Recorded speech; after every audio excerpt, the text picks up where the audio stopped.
School, college बच्चों के पढ़ाई करने का, अपनी ज़िंदगी बनाने का एक ज़रिया होता है। लेकिन वहीं पे अगर किसी स्कूल में या किसी कॉलेज में कोई ऐसी भूतिया खौफनाक घटना घट जाए तो क्या होगा?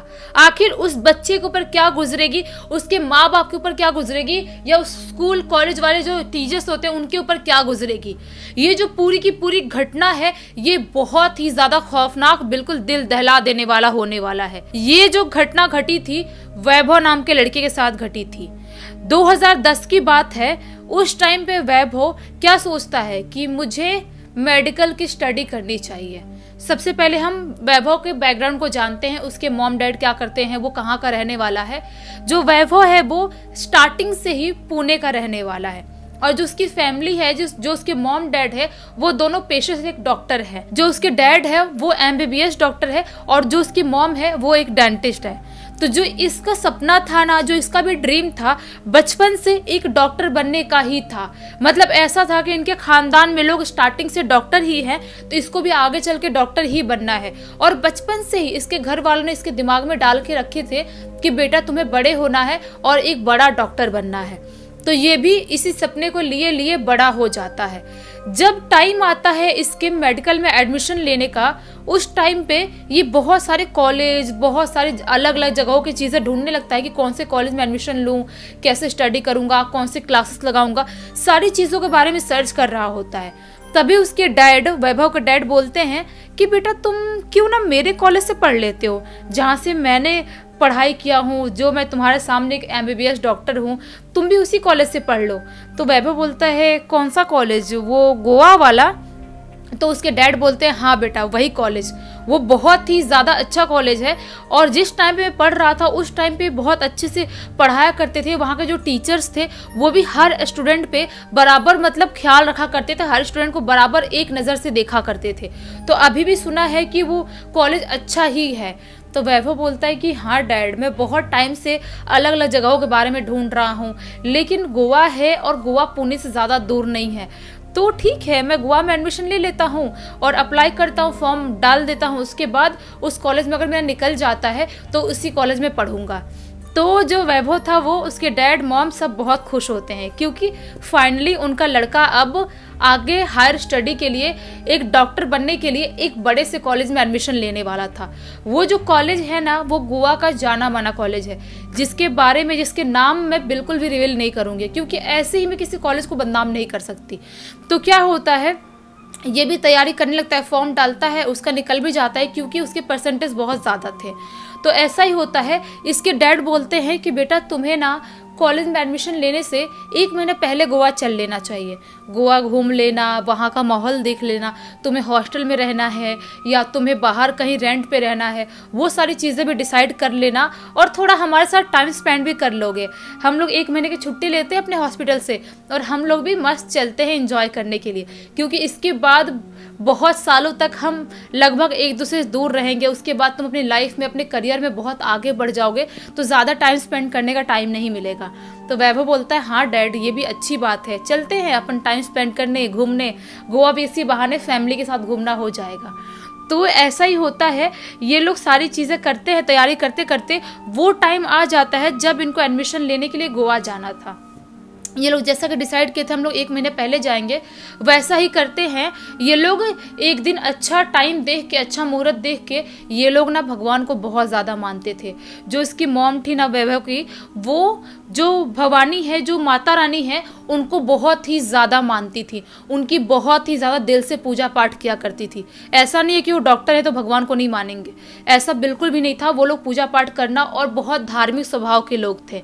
तो उसकी मॉम भी सारी चीज़ें देखती है, तैयारी करती है कि ये दिन शुभ है, इस दिन में हम लोग वहाँ गोवा जाने के लिए निकल जाएंगे।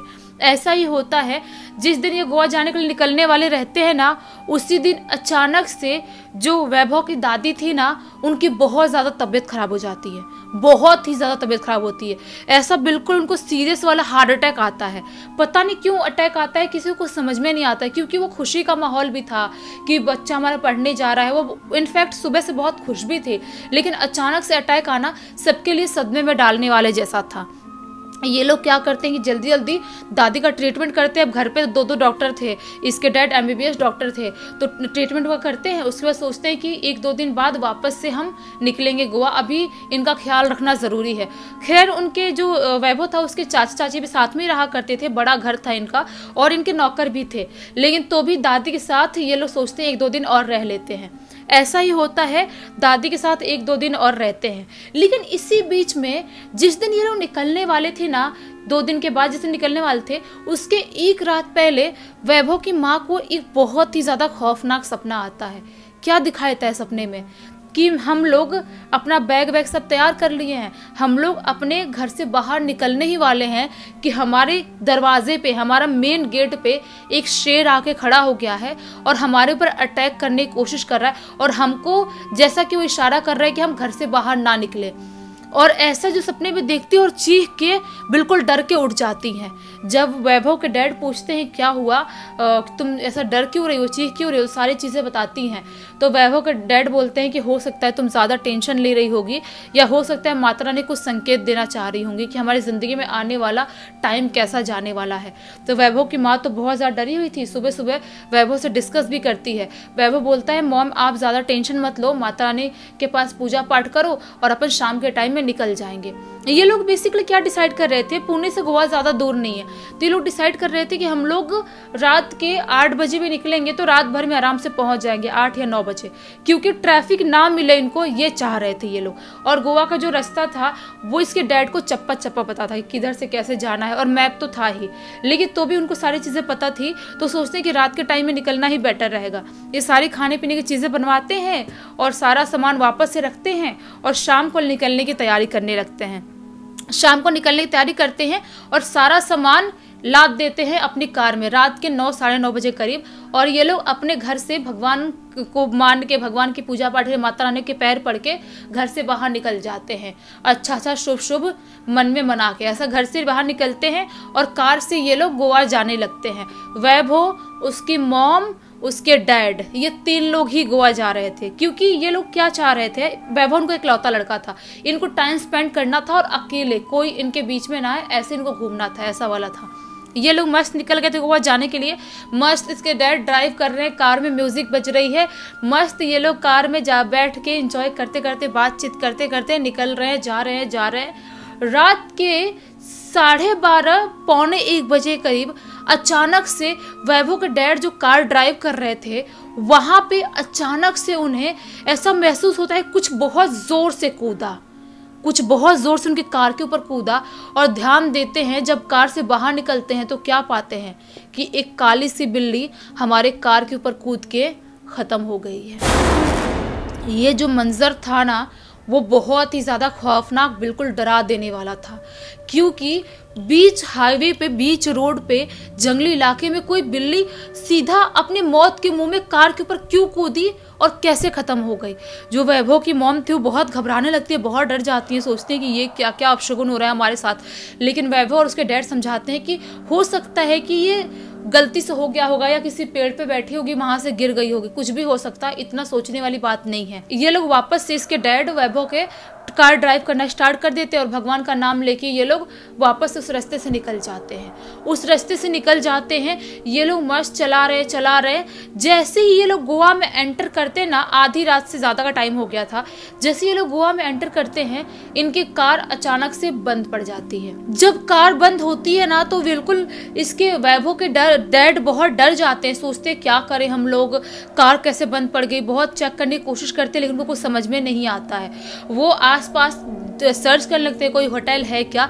लकीली उनको कुछ ही दूर पे, यही 100-150 मीटर दूर एक होटल समझ में आता है, मिल जाता है। वहाँ पे वॉक करते हुए कार को साइड में ही ऐसे ही लगा के उस होटल में जाते हैं और जो टाइम उनका था रात का वो होटल में ही गुजारते हैं। क्योंकि वो लोग सुबह सुबह अपना कार बनवाते और उसके बाद महंगी कार ऐसे छोड़ के थोड़ी जा सकते हैं, उसके बाद वो लोग गोवा जाने वाले थे। ऐसा ही होता है, ये लोग होटल में रात भर रुकते हैं और सुबह सुबह फ़ोन करके जो होटल का मैनेजर था वो मैकेनिक को बुलाता है, इनका कार बनता है और उसके बाद वापस ये लोग गोवा पहुंच जाते हैं। गोवा पहुंचते हैं, गोवा में एक अच्छा सा रिजॉर्ट बुक करते हैं और वहाँ पे पूरे फैमिली वाले रहने लगते हैं। एक डेट निकलता है जिस डेट पे वो लोग कॉलेज एडमिशन लेने वाले थे, उस डेट पे वैभव, उसके डैड, उसके मॉम उस कॉलेज में पहुँच जाते हैं। अच्छा खासा आलिशान बड़ा कॉलेज था वो, तो वहाँ पे पहुँच जाते हैं और उसका एडमिशन भी करवा देते हैं। उसके बाद ये लोग मस्त और 8-10 दिन वहाँ पे रहते हैं गोवा में। उसके बाद बोलते हैं इसके मॉम डैड वैभव के कि अब हम लोग घर जा रहे हैं, पुणे वापस जा रहे हैं, तुम अपनी लाइफ को अच्छे से एंजॉय करना और अच्छे से रहना। वैभव को क्या करते हैं वो लोग, हॉस्टल में ही डाल देते हैं। बोलते हैं कि हॉस्टल में ज़्यादा उसके लिए सही रहेगा, बाहर रेंट पे रहना, अकेले मैनेज कर पाएगा नहीं कर पाएगा, हमारे बिना कभी रहा नहीं है। तो उसके डैड थोड़े ओवर पॉजेसिव थे, तो हॉस्टल में डाल देते हैं और 1-2 लड़कों से उसकी दोस्ती भी हो गई थी। तो घर वाले बिंदास अपना पुणे वापस आ जाते हैं और जो वैभव था उसकी ज़िंदगी भी वहाँ पे कॉलेज में, हॉस्टल में अच्छी खासी निकल रही थी।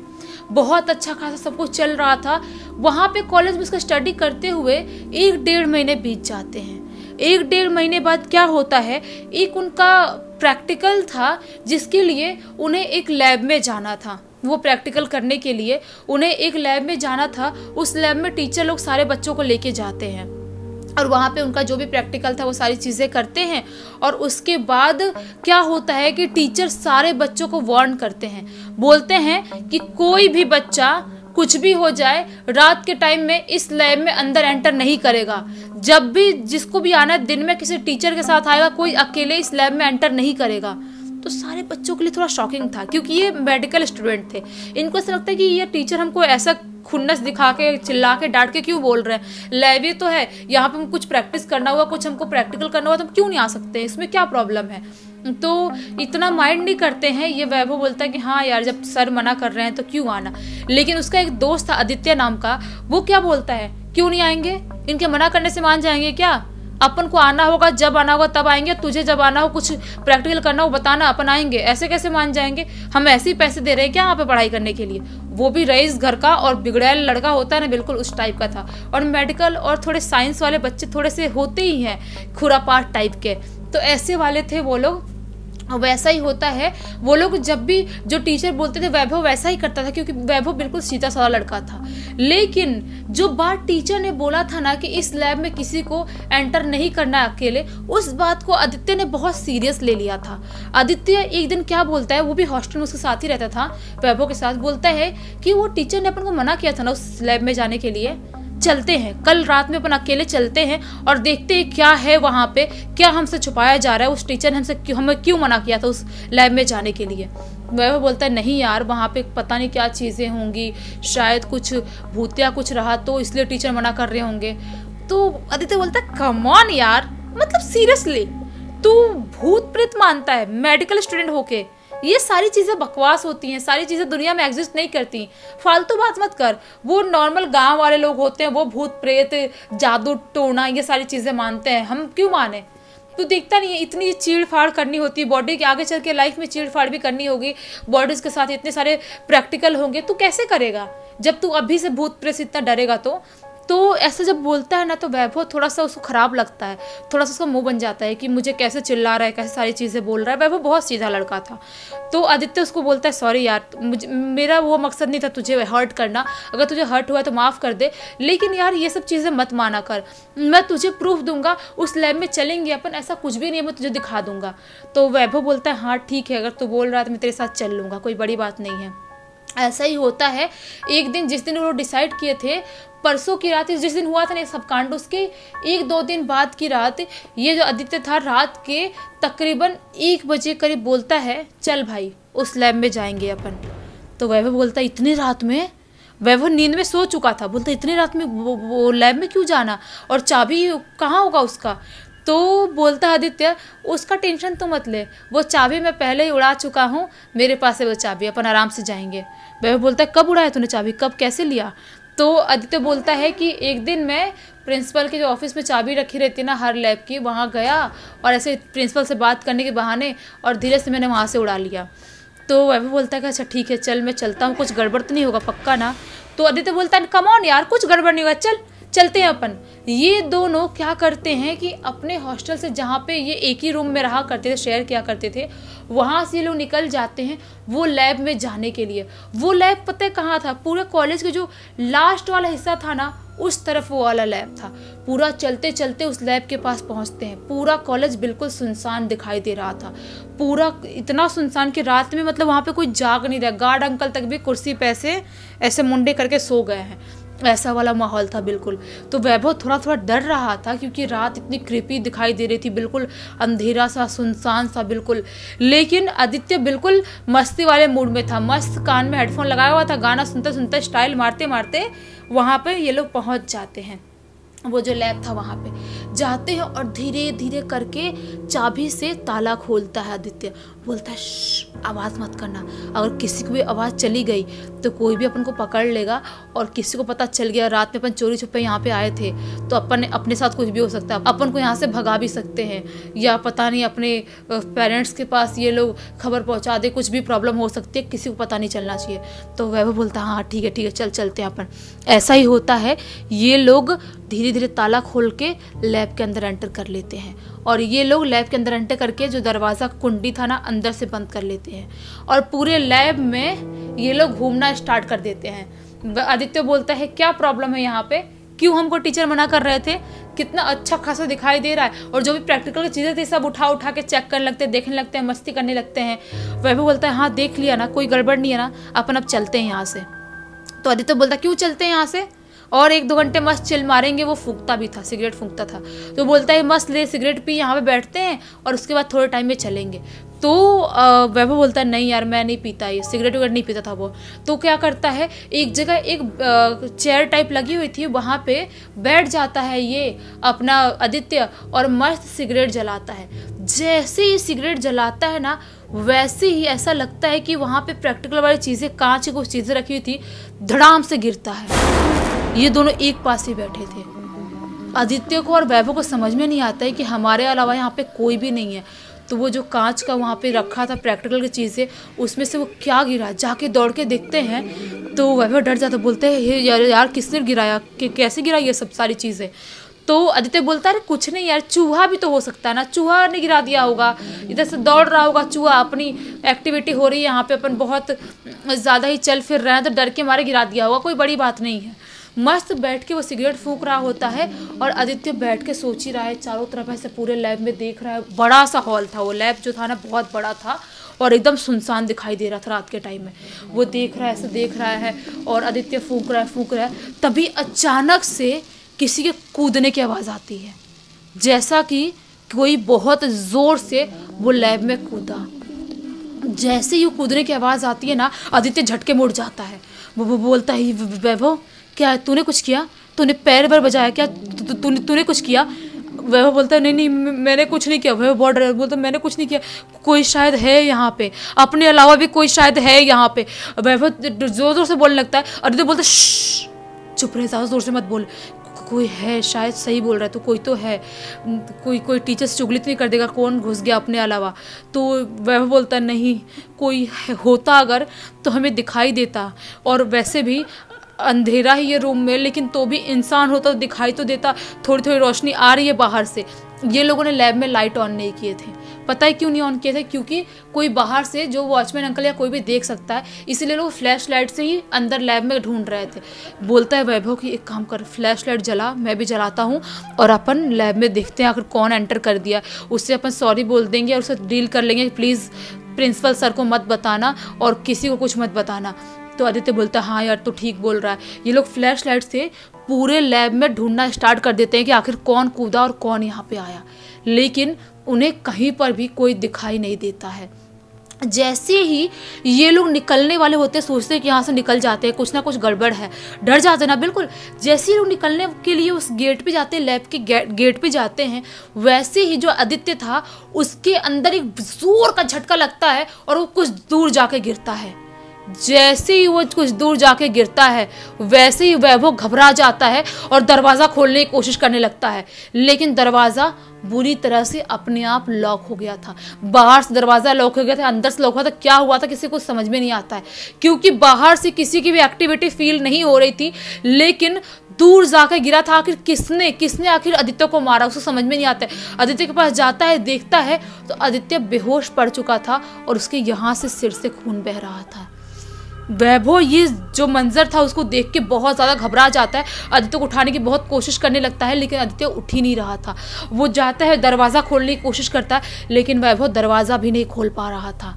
तभी अचानक से दरवाज़ा खोल रहा है, चिल्ला रहा है, वॉचमैन अंकल को बुलाने की कोशिश कर रहा है। तभी अचानक से जो वैभव था ना, उसके यहाँ पे ज़ोर से ऐसा किसी के मार पड़ती है, जैसा किसी ने बहुत ज़ोर से हाथ से मुक्का बांध के यहाँ पे मारा। जैसे ही वो पीछे मुड़ के देखता है, ऐसे हाथ करके देखता है कि जो आदित्य है वो खड़ा है मेरे सामने, उसकी यहाँ से खून बह रहा है और वो उसकी जो आंखें हैं बिल्कुल लाल दिखाई दे रही है, फ्लैश लाइट से देख पा रहा था। उसका जो चेहरा है ऐसा लग रहा है आदित्य का चेहरा नहीं है, किसी और का चेहरा, इतना ज़्यादा खौफनाक दिखाई दे रहा था। वैभव बहुत डर जाते, बोलता आदित्य प्लीज़ प्लीज़ मुझे मत मार, क्यों मारना चाह रहा है तो मुझे। लेकिन आदित्य कुछ भी सुनने को तैयार नहीं है। वैभव दरवाज़ा खोलने की कोशिश कर रहा है, वैभव दरवाज़ा भी नहीं खोल पा रहा है। आदित्य जो है पूरे लैब में ऐसे गोल गोल भाग रहा है और बहुत ज़ोर से हंस रहा है, बहुत ज़ोर से चिल्ला रहा है, खुद का सिर पटक रहा है दीवार में। जैसा कोई पागल इंसान हरकत करता है ना, वैसी हरकत आदित्य करना स्टार्ट कर देता है। जैसे वो खुद को मारना चाहता है ऐसी हरकत करने लगता है। वैभव था जो सारी चीज़ें देखता है ना, उसके दिमाग पे डर हावी हो जाता है। वो इतना ज़्यादा डर जाता है कि वो वहीं पे गिर के बेहोश जाता है। उसके बाद उसको नहीं पता कि उसकी ज़िंदगी में क्या हुआ। उसके बाद उसकी आँख खुलती है सीधे 10 दिन बाद। 10 दिन बाद, इमेजिन कर सकते हो आप, 10 दिन तक आदित्य कोमा में था। उसे नहीं पता कि आखिर उन जो पिछले 10 दिन थे, उन 10 दिनों में उसके साथ क्या हुआ। जब उसके घर वालों से पूछता है मैं यहाँ पे कैसे, उसके घर वाले भी उस टाइम पे हॉस्पिटल में आ चुके थे, हॉस्पिटल में एडमिट था। वो पूछता है मैं कैसे है, क्या हुआ यहाँ पे, तो घर वाले बताते हैं कि तुम वो जो लैब है वहाँ पे पड़े हुए थे, सुबह सुबह के टाइम में सफाई करने वाले लोग वहाँ पे आए और वॉचमैन आए तो देखे कि तुम वहाँ पे बेहोश पड़े हुए हो और जो आदित्य है वो मरा पड़ा हुआ है। तो वैभव बोलता है आदित्य कैसे मर सकता है, वो कुछ अजीब सी हरकत कर रहा था, घबराने लगता है वैभव। उसके घर वाले बोलते हैं बेटा तुम घबराओ मत, आदित्य खत्म हो चुका है, लेकिन भगवान का शुक्र है जो तुम जिंदा हो। तो ये बोलता है मैं कितने दिन से यहाँ पे क्या कर रहा हूँ मैं तो उसके घर वाले बोलते हैं तुम्हें डॉक्टर ने बोल दिया था शायद तुम कोमा में ही हो, शायद कोमा में ही रहोगे जिंदगी भर या कभी भी उठ सकते हो, ऐसा वाला कुछ माहौल हो गया था। वैभव और 10 दिन तक उसी हॉस्पिटल में एडमिट रहता है। उसके बाद वो धीरे धीरे करके रिकवर होता है, लेकिन उसकी जो दिमागी हालत थी ना वो पूरी तरह से हिल गई थी। उसे कुछ भी समझ में नहीं आ रहा था कि आखिर उस रात हमारे साथ ऐसा क्या हुआ और आखिर आदित्य अचानक से पागल क्यों हो गया था और आखिर आदित्य को किसने मारा, कैसे ख़त्म हुआ और मेरी हालत ऐसी कैसी हो गई। अभी तक वो सारी चीज़ें सोचता है और वो 1 साल तक दिमागी स्थिति से सही नहीं था कि वो वापस स्टडी करे। 1 साल बाद वो दूसरे कॉलेज एडमिशन लेता है और वापस से अपना पढ़ाई कंटिन्यू करता है। उसके बाद जाके उसकी लाइफ में सारी चीज़ें ठीक होती है। वो अभी डॉक्टर बन चुका है, बहुत बड़ा डॉक्टर नहीं बन पाया, नॉर्मल सा डॉक्टर बन पाया, लेकिन वो उस रात को अभी भी नहीं भूल पाया है, बिल्कुल भी नहीं भूल पाया कि आखिर मैंने क्या उस रात में फेस कर लिया था, आखिर मैं आदित्य के बाद में आकर क्यों उस लैब में गया था और आखिर उस लैब की मिस्ट्री क्या है। आज तक कोई भी नहीं समझ पाया कि आखिर क्या वो कॉलेज, वो हॉस्टल भूतिया है, क्या वो लैब भूतिया है, किसी को आज तक कुछ समझ में नहीं आया क्योंकि वो कभी उस कॉलेज में वापस से गया ही नहीं।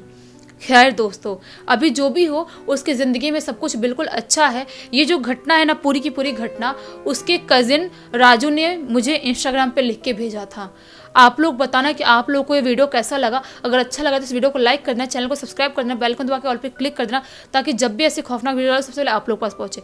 चलिए कल वापस से मिलती हूँ, तब तक के लिए बहुत बहुत धन्यवाद।